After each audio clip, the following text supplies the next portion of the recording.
Honorable Samal Duggins, Minister of Agriculture, St. Kitts and Nevis. Please let's welcome him with a resounding applause. Would also like to invite his counterpart from Nigeria, Distinguished Senator Abubakar Kyari, CON, Minister of Agriculture and Food Security. Thank you very much for joining us, sir. Let me also recognize and invite the moderator for this session. Please, you may take your seats. Take your seats, sir. Thank you very much. The moderator for this session is Professor George Nwangwu. He's a professor of law at the Nile University and an extraordinary professor at the Department of Mercantile Law, Stellenbosch University. He was appointed the senior fellow at the Mossavar Rahmani Center for Business and Government, Harvard Kennedy School in 2023, as well as an honorary senior research associate in the Ballard School of Construction and Project Management, University College London, which he's been handling since the year 2022. He's a Director General of the Global Center for Law and Business, Abuja, in addition to his legal practice, entrepreneurship, teaching and research. George Nwangwu has served on and chaired several government advisory committees and been a consultant to international multilateral agencies, governments and private businesses on infrastructure policy and finance across Africa. Within the last decade, George Nwangwu has served on the boards of several companies and NGOs in Nigeria and has been either founder or co-founder of several successful startups. Your Excellencies, very distinguished ladies and gentlemen, George Nwangwu has also close to 25 years of experience as a lawyer, spanning various aspects of legal practice and academia in Nigeria and the United Kingdom. He's also a chartered accountant, financial consultant, public policy expert alongside. He served as head of strategy at the Bureau for Public Enterprise in the Nigerian presidency. George Nwangwu was also a PPP, that is Private Policy Public Partnership Coordinator and head of the PPP Division, Federal Ministry of Finance, Nigeria, and special advisor to the Coordinating Minister of Economy on Infrastructure Finance and PPPs. To date, he has led transaction teams that have provided and participated in the delivery of over 100 privatization PPP transactions worth over 20 billion United States dollars, working either on the side of the public or private sector across Africa. Distinguished ladies and gentlemen, just an abridged bio of our moderator. Please, I'd like you to please put their hands together for them one more time as they take us through this very important topic, strengthening agribusiness and food security partnerships between Africa and the Caribbean. But just then, it is also important that the moderator would provoke our thoughts a little bit before he beckons on each of them for their presentations. Distinguished ladies and gentlemen, I'd like us to please give them one more big round of applause, please. Professor George Nwangwu. Thank you very much. And a very good morning to everyone. So permit me to stand on existing precedents like the Prime Minister of St. Kitts and Nevis said yesterday. Here we say on existing protocols, by the way. So we will just start immediately, and I would really want to share 3 critical points before we start. You know, we're discussing the strengthening of agribusiness and food security partnerships in Africa and the Caribbean.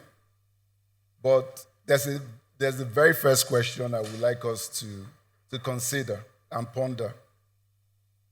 Why is it that in regions like Africa and the Caribbean, with such rich agricultural potential, and we're still struggling with food security and economic dependency on external markets?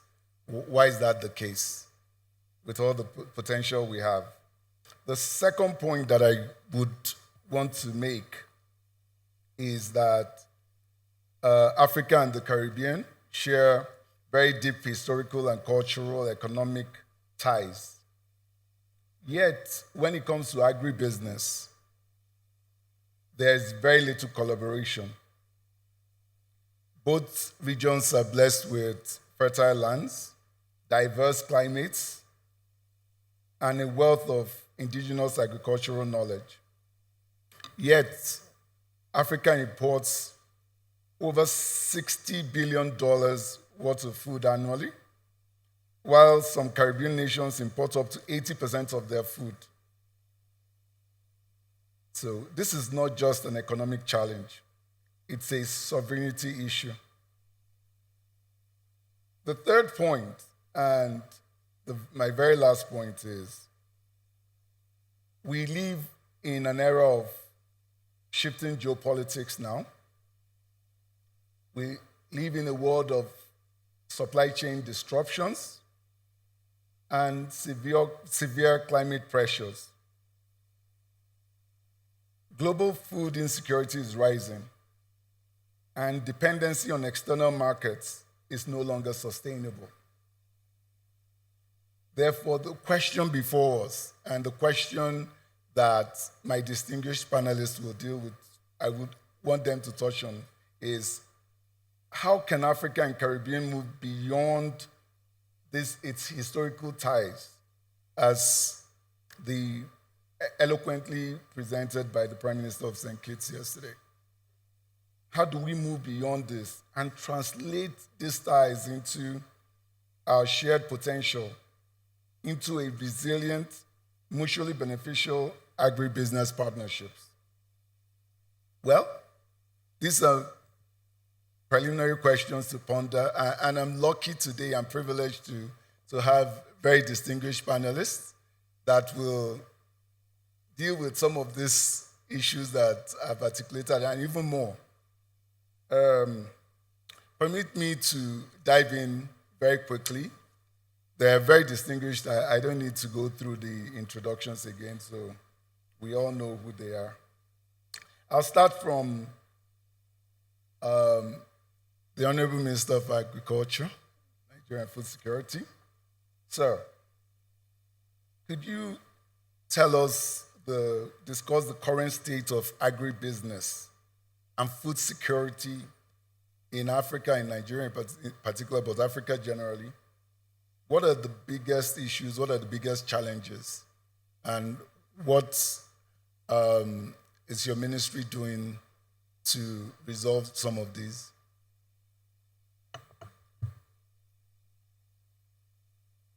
Thank you very much. The Prime Minister of St.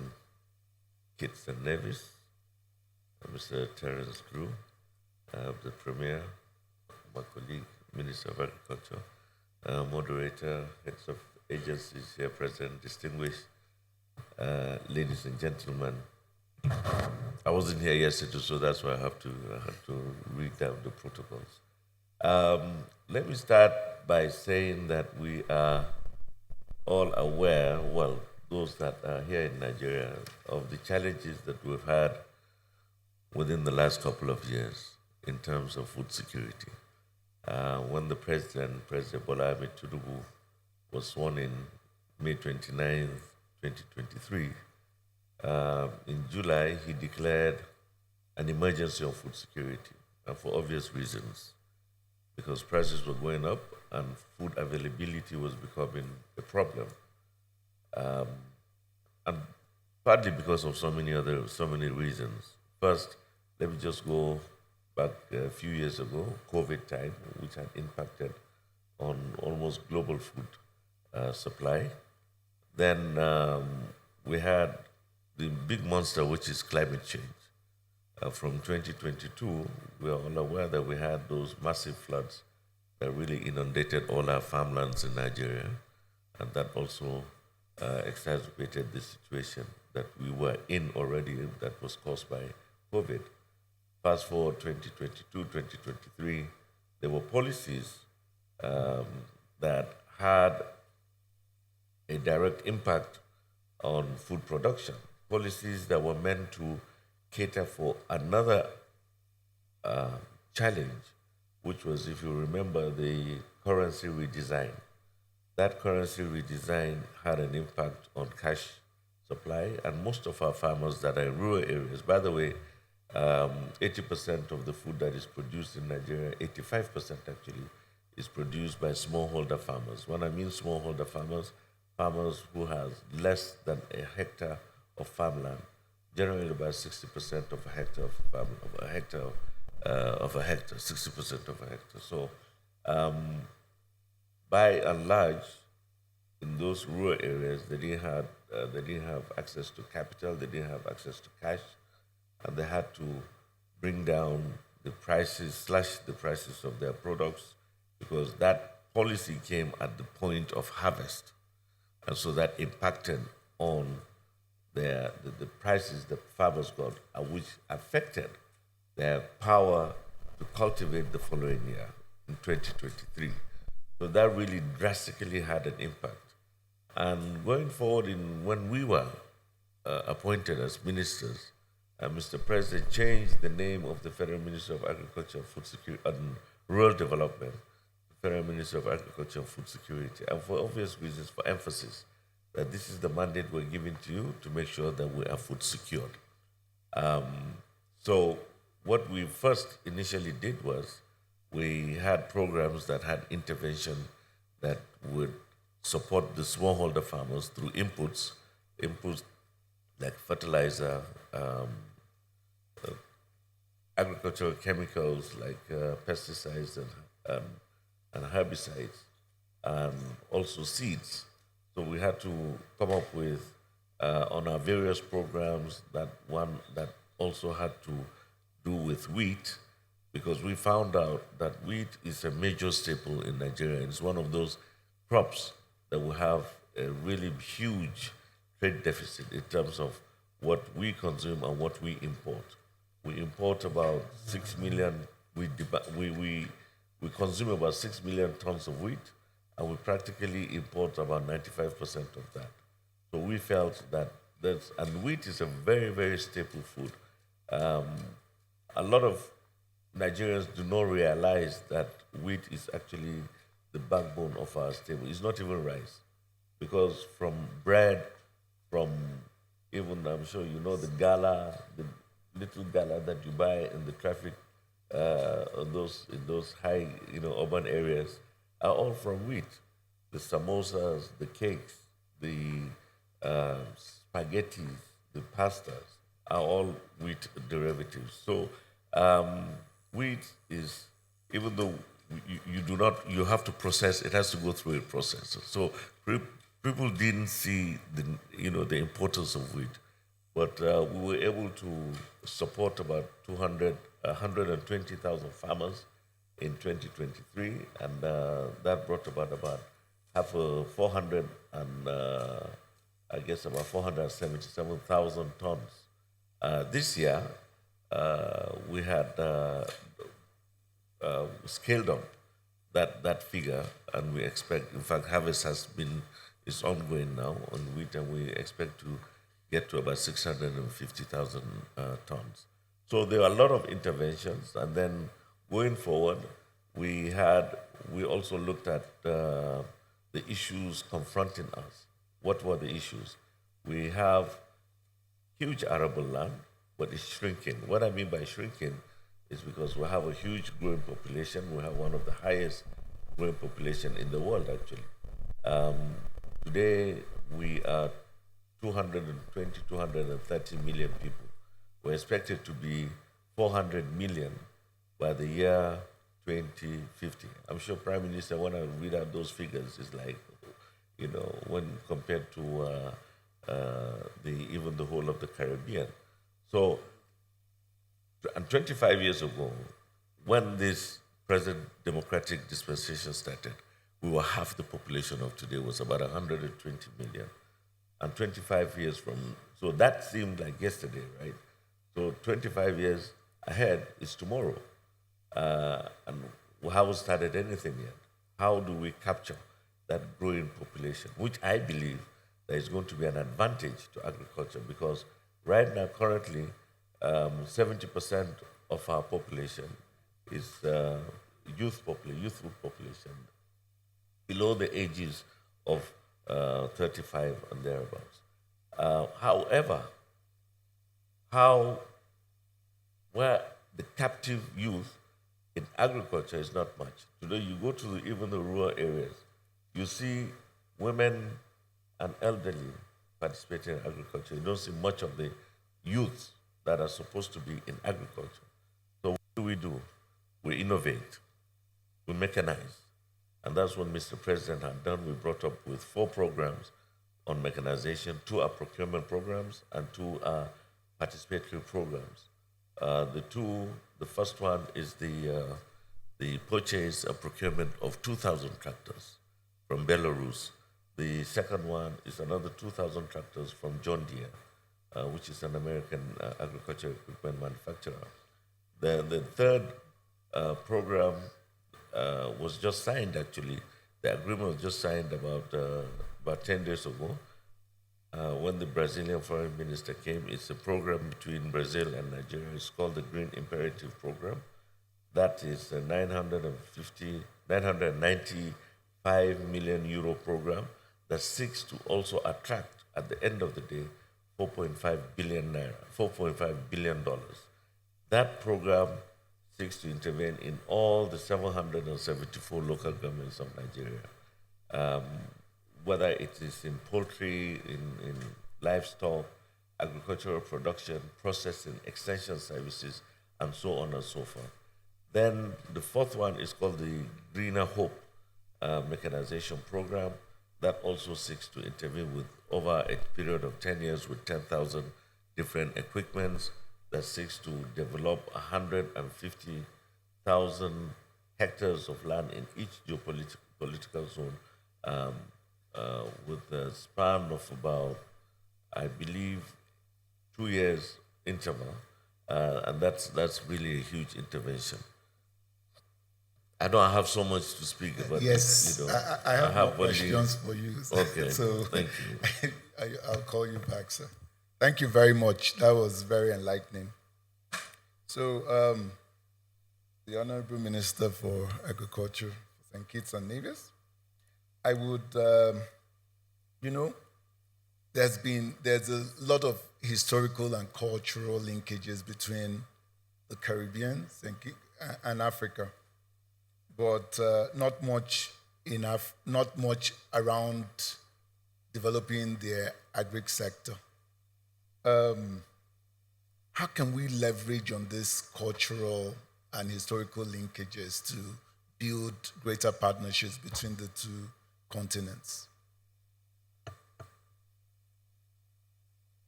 Yes, thank you for that. And allow me to extend my own greetings to all of you here on the continent of Africa, as this is officially my first time. And especially being here in Nigeria with such a warm welcome, I feel at home.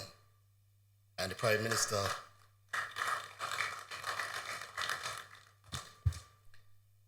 but also, just to dive right in, on my way coming to Nigeria, there was a unique situation for us because we flew directly from St. Kitts into Nigeria.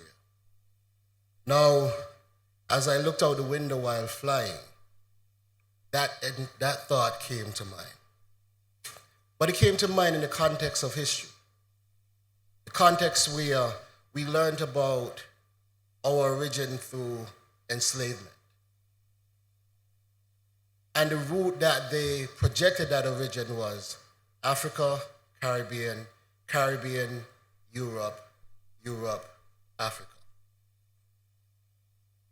And in the context of getting to Nigeria, generally, it is Caribbean, Europe, Africa.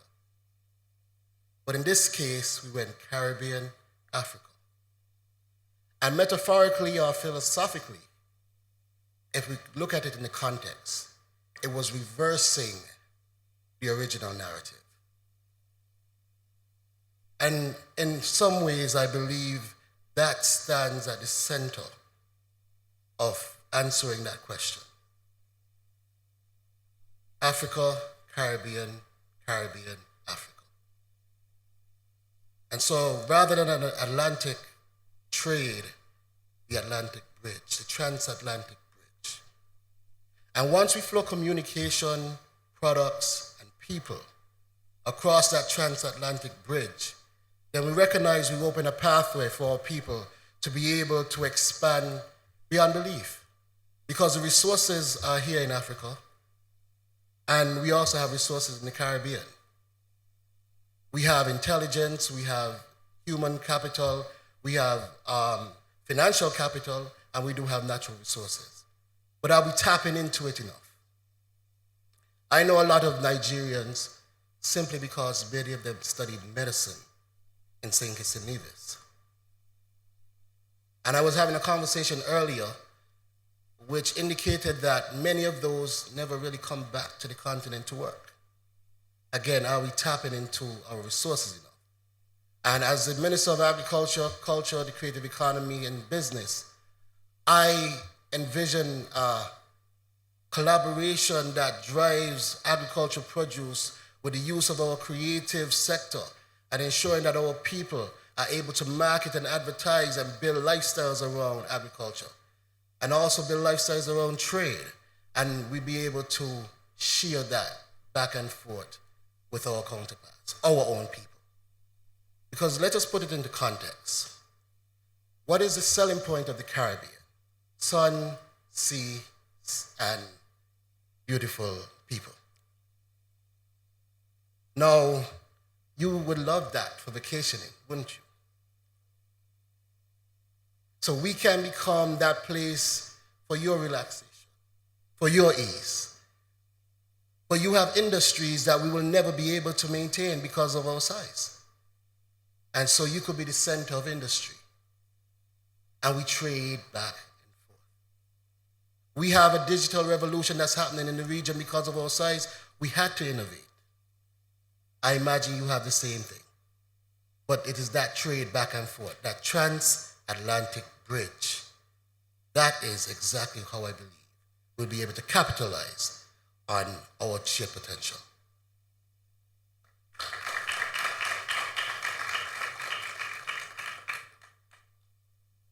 Thank you very much.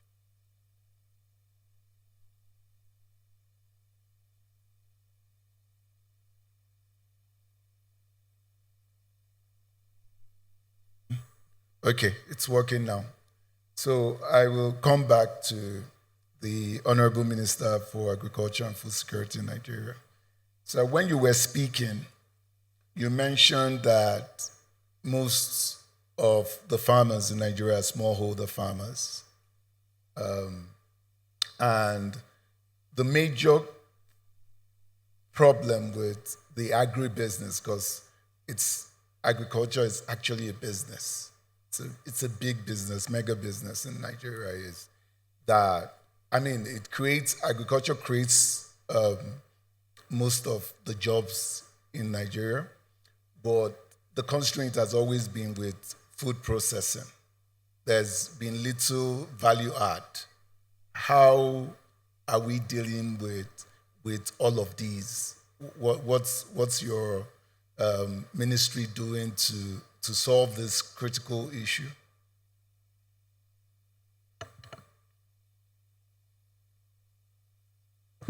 Yeah, okay. Thank you very much. I believe most of us here come from the rural areas. I know Abuja is just a conglomeration of people around the country. And most of us in the rural areas, majority of the people there are farmers. And then you wonder, how come our rural areas have not changed within the last 50 years? And you just mentioned that agriculture is a big business. And that's where the money is actually. But how come our rural farmers have not changed over the period? Majorly, I guess, the value addition that you're talking about does not reach down to the local, to the smallholder farmer. In some places, they are called the last mile. I look at them as the first mile. That's where we need to start looking at. Mr. President had just approved and signed the 2025 Appropriation Act, in which he requested for 1.5 trillion naira, which is equivalent to $1 billion, to the Bank of Agriculture. That has never been done in the history of Nigeria at one time. We need an applause of that. And that is to impact on the smallholder farmer, because what the smallholder farmer is lacking is not actually processing. You need to produce before you now process. Food today, where it is produced, is not necessarily where it's processed, and where it's processed is not necessarily where it is consumed. And there are linkages between all the three value chains, which makes it very difficult for the farmer to be incentivized to produce. Today, we have an outgrower scheme that is very robust from either aggregators, from millers, or from millers, aggregators, and even large-scale farmers that needed some of the products. That is the most robust program that we have had so far. But that ends at the harvest. Farmers are only getting support for only that period of time, for 4 months or 5 months. That is from planting to harvest. As soon as they're harvested, the aggregators or the millers come back for their own part of the produce. And the farmer is left alone for the next 8 months to sit idle doing nothing. Farmers should have incentive to invest in aggregation and also for some sort of processing. So we have a program that is called the Special Agro-Processing Zone. Right now, the first phase is done in 8 states plus the FCT. The second phase is we have received the expression of interest from almost practically all the states, about 27 states, but we're going to phase it out. What that seeks to do is to create agro-processing zones in those interested states, in peri-urban areas, not in urban areas and not in totally rural areas. Peri-urban areas where infrastructure will be provided in terms of road network, in terms of power, in terms of water facilities, and also to incentivize those farmers into production, storage, aggregation, and processing. That is to add value, and in those areas, and it will be the game changer really. Right now, we have the first phase. We have a funding support from the African Development Bank to the tune of $530 million. By the time we get into the second phase, we're expecting over $2.5 billion on that. So I believe that will now change the narrative where the smallholder farmer will be supported by the Bank of Agriculture. And we also have the new agency that is called the National Agricultural Development Fund, which would have seed capital to intervene and sponsor and support the farmers, whether it is large-scale farmers or small-scale farmers. Thank you very much. Thank you. Please, thank you very much. AFDB is providing 530 million. We have Afri-Caribbean here. We're waiting for your own check. Back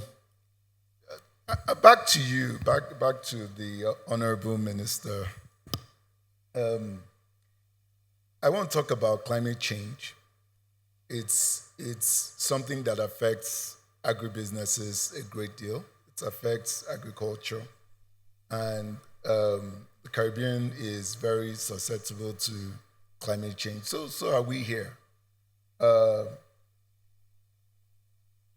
there lessons that we can learn? Are there policies that you can share with us that can help deal with this issue? Yes, certainly. You're so correct. In the Caribbean, and put it into context, St. Kitts, Nevis, are altogether a land of 100 square miles. 68 St. Kitts, well, just over 100 square miles, surrounded by water. Climate change is a real threat because sea level rising, temperature increases, all of these things affect us significantly. Now, one of my colleagues have a saying that we are small enough. And that saying is so profound because the truth is, because of our size, there is a need, not just a desire, to innovate. And it's all on self-preservation. And so one of the things that we've had to do was really look at our sector and make it more resilient to climate change. It was just last year that we launched a program that we dubbed DRIP, our drought resilience irrigation program. And that was geared towards building climate resilience. Most of our farmers farm less than 5 acres, not hectares like here, acres. And so we had to look at the scale of our farmers and the threats that they face. And what we did in that program was look at the threats through mitigating them. And so we recognized that we were facing a drought. And so water retention became important. Also, our capacity to capture and store water. But then having the water is only part of the problem. Optimizing its use was the other part. And so now most of our farms are equipped with drip irrigation to be more precise with how we utilize our water. They have water catchment facilities. So when it does rain, we can capture that water. Most of our farms now are covered with ground cover to help with the water retention. And that ground cover lasts 5 years, and so it's an investment over time, with just enough space to plant the tree and allow the crop to grow. Along with that, we have also recognized, based on our size, that greenhouse technology is critical for us. And we also broke ground to build a greenhouse village, and that will be a series of those being built across the country to increase food production and mitigate against the threats of climate change. Yes. Thank you very much. Okay, I think we're about to round up this interesting conversation, unfortunately, but I will give the honorable ministers the opportunity to, because this is a collaborative event. This is an event where we're looking for partnerships, investments in both countries, and I would give the honorable ministers the opportunity to pitch for investments in respective countries so that people here would, there can be anybody wishing, and I'll start with you, Honorable Minister for St. Kitts and Nevis. People here wishing to come and invest in agriculture in St. Kitts, what are the selling points? What do you say to them? St. Kitts Nevis is uniquely positioned. We are almost at the center of the entire Caribbean region, but also 3 hours away from North America, 3 hours away from South America, and about the same from Central America. Now, when you look at that population and that demographic, we all must eat. And there are certain advantages that we have. Our visa-free access to so many places around the world, and also ease of travel in and out of our country. Now, with that, we can become a hub of supply to the entire region. And so the investment in St. Kitts and Nevis in areas like poultry, in areas like fish, we have a significant advantage. Now, we are not large enough to go into grains in a real way. And so, yes, we may be limited in that regard. But we are large ocean states, so fish production is actually a huge area for investment. Poultry, the Caribbean consumes over $1.4 billion worth of poultry. Again, huge opportunity for investment. But there's another opportunity, that niche experiential opportunity in agriculture. That development of an estate that produces a niche product that you can use as an experience. Cottages, a place to stay, somewhere that you can come and enjoy, but you have a niche product, a high-end value product that you can produce.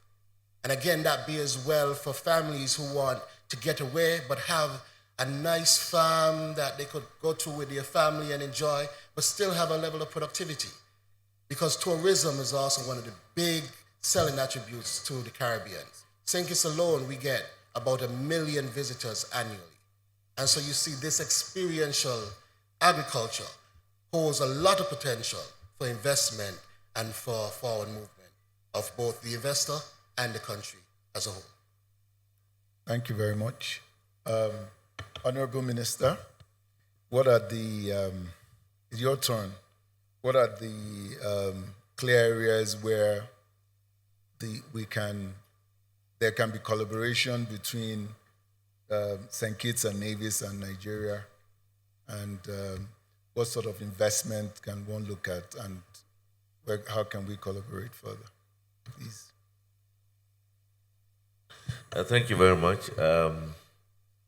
Just looking at some of the data that's coming out of St. Kitts and Nevis, I discovered that they have a very high GDP per capita figures, higher than that of Nigeria. Even though we are one of the largest economies in Africa, but we also have a huge population that has suppressed the GDP per capita. So I would just want to give the Prime Minister the lead that the best investment hub actually in the world in terms of agriculture is Nigeria. We have a land space of 927,000 kilometers, of which 70 million. Now, when I say hectares, 1 hectare is 2.4 acres. So it's like 2.5 acres, 1 hectare. So one, which is 10,000 square meters, we have approximately about 70 million hectares of available arable land, even though, like I said, it's shrinking due to climate change, due to flooding, due to habitation because of population growth. But we still have, we're only able to cultivate half of that, about 35 million hectares. So there's still a huge parcel of land available to satisfy our own food security and also take care of foreign investors. We want to partner. It's no longer trying to say, come and invest. No, what do you want as a country? We can produce for you. But even if you want to invest, a case in point is when in November 2023, there was a Saudi African Summit in Riyadh, Saudi Arabia, of which we accompanied Mr. President to that summit. And on the sidelines, I had a meeting with the Minister of Agriculture of Saudi Arabia. Now, they have an investment arm which is called SALIC, which is Saudi Agricultural Livestock Investment Company, that owned 36% of a huge company that operates in agricultural field in Nigeria, which is called Olam Agri. They had an investment of $1.3 billion at that time in November 2023. Now, Olam operates in about 35 countries around the world. But they realize their earnings, 55% of their earnings come from Nigeria. Just a couple of weeks ago, the same SALIC, the same Saudi Arabians, actually the minister came 3 months after I had visited him, came to Nigeria and informed me that they're impressed with what Olam Agri is doing in Nigeria. 3 weeks ago, they signed another agreement to up their stake to 80%, paying $1.8 billion. Now, that speaks that what this company is doing is really an interest to Saudi Arabia, who are very, very strict in investment policies around the world. So I would suggest to you that we have large-scale companies that you can partner in terms of agriculture to produce not only what you need, but also to participate in the trading activities in agriculture. The potentials are huge. You could just imagine if Olam Agri is 55% of Olam Agri worldwide is in Nigeria, so that $4-point-something billion that was invested by Saudi Arabia, 55% is actually derivable from Nigeria. So the opportunities are immense, and it's a policy of the President Bola Ahmed Tinubu, GCFR, to open up Nigeria for the ease of doing business. And we have seen a lot of investments that have come in within the last almost 2 years. So it's an opportunity for you to bring that huge per capita income. All the monies that you're getting from the beautiful beaches and the tourism, you can bring in and invest, and you will not really regret investing in agricultural space in Nigeria. Thank you very much.